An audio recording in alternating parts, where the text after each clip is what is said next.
Well, as people call for more extensive police training, the Huntsville Police Department has a new training facility, and every officer is going to train there. Our Kelly Kennedy gives us the tour.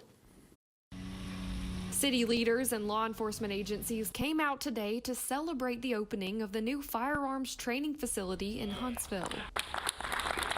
Both Huntsville Police and the FBI will train in the building. That's how your FBI and the Huntsville Police Department interact. We act as one team, engaged in one fight, to protect and serve the citizens of North Alabama. There are 7 different training sites here, including this shooting range.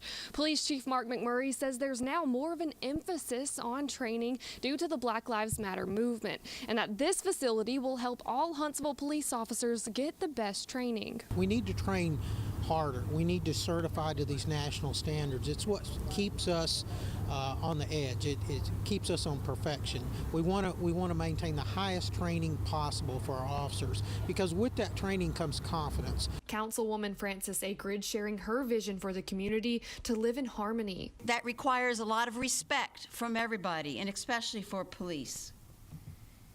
It requires learning from all of us. Officers training here will take specialized courses like weapons manipulation, firearms training, and building clearing.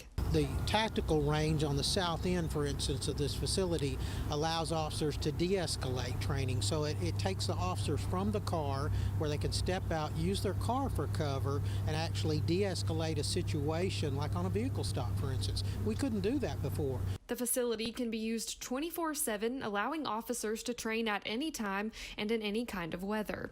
Putting the Valley first, Kelly Kennedy, WZDX News.